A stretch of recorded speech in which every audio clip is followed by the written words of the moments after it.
ओम नमो भगवते वासुदेवाय नमः। जय श्री कृष्ण। पूर्णमासी की व्रत कथा के अनुसार द्वापर युग में एक समय की बात है कि यशोदा जी ने श्री कृष्ण से कहा, हे कृष्ण, तुम सारे संसार के उत्पन्न करता, पोषक तथा उसके संहार करता हो। आज कोई ऐसा व्रत मुझसे कहो जिसके करने से मृत्यु लोक में स्त्रियों का विधवा होने का भय ना रहे तथा यह व्रत सभी मनुष्यों की मनोकामनाओं को पूर्ण करने वाला हो। श्री कृष्ण कहने लगे, हे माता, तुमने अति सुंदर प्रश्न किया है। मैं तुमसे ऐसे ही व्रत को सविस्तार कहता हूँ। सौभाग्य की प्राप्ति के लिए स्त्रियों को 32 पूर्णिमाओं का व्रत करना चाहिए। इस व्रत के करने से स्त्रियों को सौभाग्य संपत्ति मिलती है।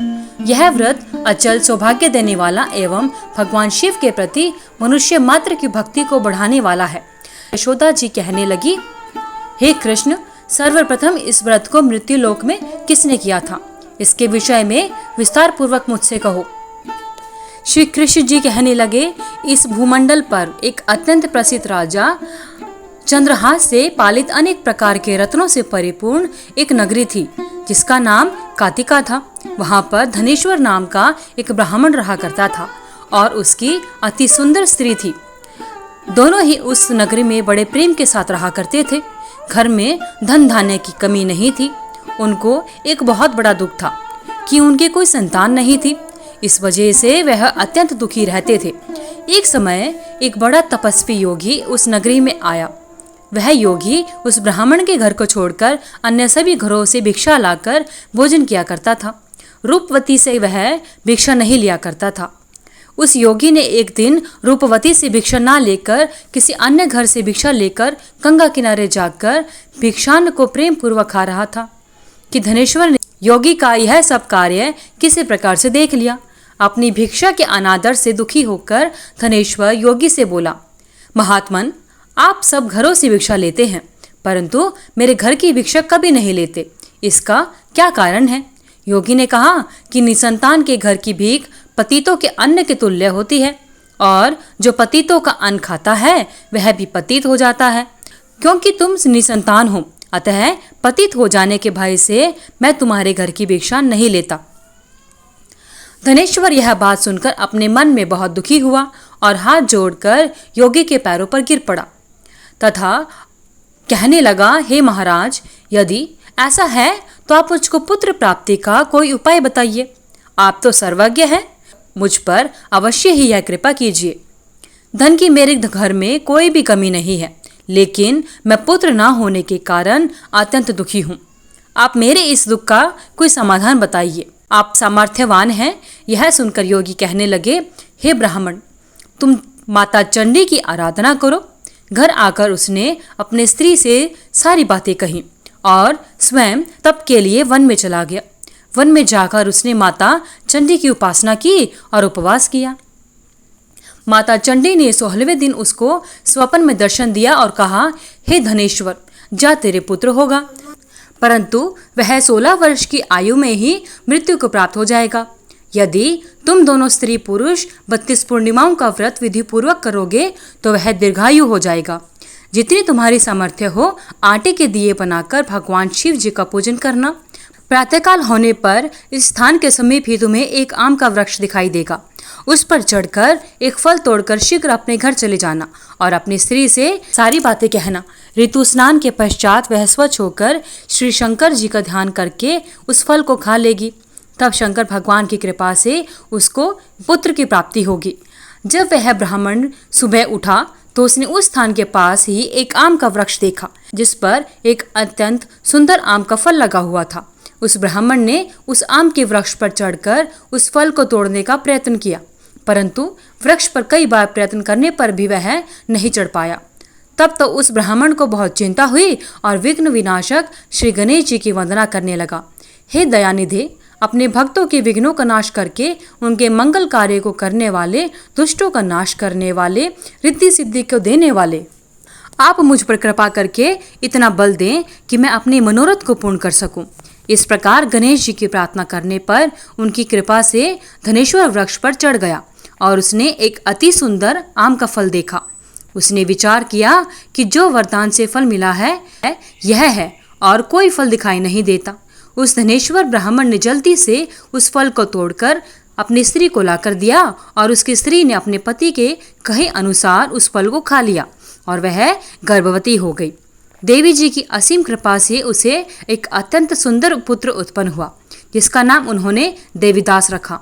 माता पिता के हर्ष और शोक के साथ वह बालक शुक्ल पक्ष के चंद्रमा की तरह अपने पिता के घर में बढ़ने लगा। भवानी की कृपा से वह बालक बहुत ही सुंदर, सुशील, यह पढ़ने में बहुत ही निपुण हो गया।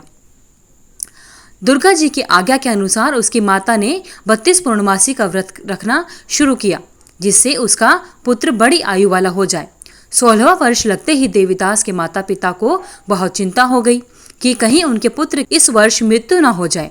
इसलिए उन्होंने अपने मन में विचार किया कि यदि यह दुर्घटना उनके सामने हो गई तो वे कैसे सहन करेंगे। इसलिए उन्होंने देवीदास की मामा को बुलाया और कहा कि हमारी इच्छा है कि देवीदास 1 वर्ष तक काशी में जाकर विद्या प्राप्त करे और उसको अकेला भी नहीं छोड़ना चाहिए, इसलिए साथ में तुम चले जाओ और 1 वर्ष के पश्चात इसको वापस लौटा लाना। सब प्रबंध करके उसके माता पिता ने काशी जाने के लिए देवीदास को एक घोड़े पर बैठाकर उसके मामा के साथ रवाना कर दिया, किंतु यह बात उसके मामा या किसी और को नहीं कही। धनेश्वर ने पत्नी के साथ पुत्र की मंगल कामना तथा दीर्घायु के लिए भगवती दुर्गा की आराधना और पूर्णमासियों का व्रत करना आरंभ कर दिया। इस प्रकार बराबर 32 पूर्णमासी का व्रत पूरा हुआ। कुछ समय के पश्चात एक दिन वह दोनों मामा और भांजा मार्ग में रात्रि बिताने के लिए किसी गांव में ठहरे हुए थे। उस दिन उस गांव की एक ब्राह्मण की अत्यंत सुंदर, सुशील और विदुषी गुणवती कन्या का विवाह होने वाला था।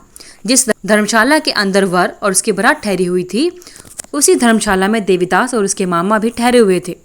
संयोगवश कन्या को तेल चढ़ाकर मंडप का कृत्य किया गया तो लगन के समय वर को धनुर्वात हो गया और वर के पिता ने अपने कुटुंबियों, अपने परिवार वालों से परामर्श करके निश्चय किया कि यह देवीदास मेरे पुत्र जैसा ही है, मैं इसके साथ ही लग्न करा दूं और बाद में विवाह के अन्य कार्य मेरे लड़के के साथ हो जाएंगे।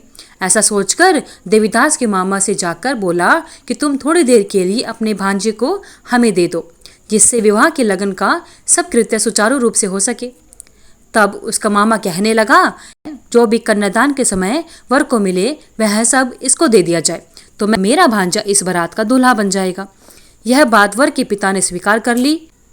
स्वीकार कर लेने पर उसने अपना भांजा वर बनने को भेज दिया और उसके साथ सब विवाह कार्य रात्रि में विधि पूर्वक संपन्न हो गया। पत्नी के साथ वह भोजन ना कर सका और अपने मन में सोचने लगा कि ना जाने यह किसकी स्त्री होगी। वह एकांत में सोचता रहा और उसकी आंखों में आंसू भी आ गए। तब वधू ने पूछा कि क्या बात है, आप इतने उदासीन व दुखी क्यों हैं। तब उसने सब बातें जो वर के पिता व उसके मामा में हुई थी उसको बता दी। तब कन्या कहने लगी कि यह ब्रह्म विवाह के विपरीत कैसे हो सकता है।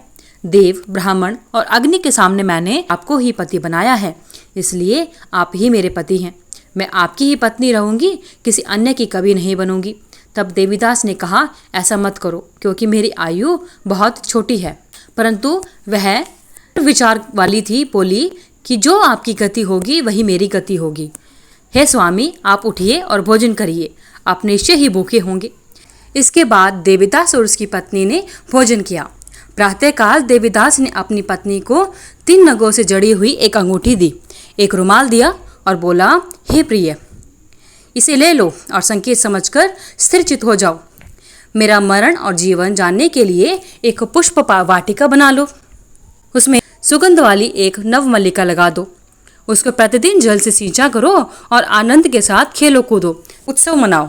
जिस समय और जिस दिन मेरा प्राणांत होगा ये फूल सूख जाएंगे और जब ये फिर से हरे हो जाएं तो जान लेना कि मैं जीवित हूँ। यह बात निश्चित करके समझ लेना, इसमें कोई संशय नहीं है। यह समझाकर वह चला गया। प्रातःकाल होते ही वहां पर गाजे बाजे बजने लगे और जिस समय विवाह के कार्य समाप्त करने के लिए वर तथा बराती मंडप में आए तो कन्या ने वर को भली प्रकार से देखा और अपने पिता से कहा कि यह मेरा पति नहीं है, मेरा पति वही है, इसके साथ मैं कल थी, इसके साथ मेरा विवाह नहीं हुआ है। यदि यह वही है तो बताइए कि मैंने इसको क्या दिया और कन्यादान के समय जो मैंने विभूषण दिए थे वह दिखाए। तथा रात में मैंने क्या गुप्त बातें कही थी वह सब कुछ मुझे बताए। पिता ने उसके कथन के अनुसार वर को बुलवाया। कन्या की यह सब बातें सुनकर वह कहने लगा कि मैं कुछ नहीं जानता। इसके पश्चात लज्जित होकर वह वहां से चला जाता है तथा सारी बारात भी अपमानित होकर वहां से वापस लौट गई। भगवान श्री कृष्ण कहने लगे, हे माता, इस प्रकार देवीदास काशी विद्या प्राप्त करने के लिए चला गया। जब कुछ समय बीत गया, काल से प्रेरित होकर एक सर्प रात्रि के समय उसको डसने के लिए वहां पर आया। उस विषधर के प्रभाव से उसके शयन का स्थान चारों ओर से विष की ज्वाला से विषैला हो गया, परंतु व्रतराज के प्रभाव से उसको काटने ना पाया, क्योंकि उसकी माता ने पहले ही 32 पूर्णिमा का व्रत कर रखा था। इसके बाद मध्याह्न के समय स्वयंकाल वहां पर आए और उसके शरीर से उसके प्राणों को निकालने का प्रयत्न करने लगे, जिससे वह मूर्छित होकर पृथ्वी पर गिर पड़ा। भगवान की कृपा से उसी समय माता पार्वती जी के साथ शिव शंभु वहां पर आ गए।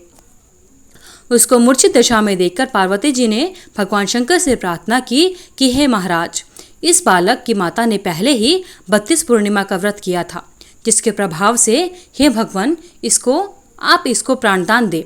भवानी के कहने पर भक्त वत्सल भगवान शिव जी ने उसको प्राणदान दे दिया। इस व्रत के प्रभाव से काल को भी पीछे हटना पड़ा और देवीदास स्वस्थ होकर बैठ गया। उधर उसकी स्त्री उसके काल की प्रतीक्षा किया करती थी। जब उसने देखा कि वह पुष्प वाटिका में फूल को कुछ भी नहीं हो रहा तो उसको अत्यंत आश्चर्य हुआ, और जब वह वैसे ही हरी भरी हो गई तो वह जान गई कि वह जीवित हो गई है। यह देखकर वह बहुत प्रसन्न हुई और अपने पिता से कहने लगी कि पिताजी, मेरे पति जीवित हैं, आप उनको ढूंढिए। जब 16वां वर्ष व्यतीत हो गया तो देवीदास भी अपने मामा के साथ काशी चल दिया। इधर उसके ससुर उसको ढूंढने के लिए अपने घर से जाने ही वाले थे कि वह दोनों मामा और भांजा वहां पर आ गए। उसको आया देखकर उसका ससुर बड़ी प्रसन्नता के साथ अपने घर पे उनको लेकर गया। उस समय नगर के निवासी भी वहां पर इकट्ठे हो गए और सबने निश्चय किया कि अवश्य ही इसी बालक के साथ इस कन्या का विवाह हुआ था। उस बालक को जब कन्या ने देखा तो पहचान लिया और कहा कि यह तो वही है जो संकेत करके गया था। उसके बाद सभी कहने लगे कि भला हुआ, यह आ गया, और सब नगरवासियों ने आनंद मनाया। कुछ दिन बाद देवीदास अपनी पत्नी और मामा के साथ अपने ससुराल रुका और उसके बाद अपने घर के लिए निकल पड़ा। जब वह अपने गांव के निकट आ गया तो कई लोगों ने उसको देखकर उसके माता पिता को पहले ही जाकर खबर दे दी कि तुम्हारा पुत्र देवीदास अपनी पत्नी और मामा के साथ आ रहा है। ऐसा समाचार सुनकर पहले तो उनके माता पिता को विश्वास नहीं हुआ। उन्होंने भी आकर उनकी बातों का समर्थन किया तो उनको बड़ा आश्चर्य हुआ। लेकिन थोड़ी देर में देवीदास ने आकर अपने माता पिता के चरणों में अपना सिर रखकर प्रणाम किया और उसकी पत्नी ने अपने सास ससुर के चरणों को स्पर्श किया तो माता पिता ने पुत्र और पुत्र वधू को अपने हृदय से लगा लिया और दोनों की आंखों में आंसू आ गए।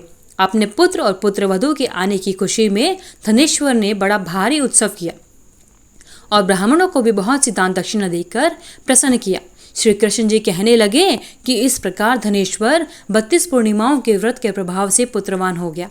जो भी स्त्रियां इस व्रत को करती हैं वे जन्म जन्मांतर में वैधव्य का दुख नहीं भोगती और सदैव सौभाग्यवती रहती हैं। यह मेरा वचन है, इसमें कोई संदेह नहीं मानना। यह व्रत पुत्र पौत्र देने वाला तथा संपूर्ण मनोकामनाओं को पूरा करने वाला है। 32 पूर्णिमाओं के व्रत करने से व्रती की सभी इच्छाएं भगवान शिव की कृपा से पूर्ण हो जाती हैं।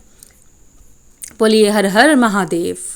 हे भगवान शिव शंभु, हे भगवान श्री कृष्ण, जिस प्रकार आपने धनेश्वर और उसके परिवार पर अपनी कृपा बनाई, उसी प्रकार 32 पूर्णिमाओं का व्रत करने वाले एवं पूर्णिमा व्रत करने वाले सभी पर अपनी कृपा बनाए रखना।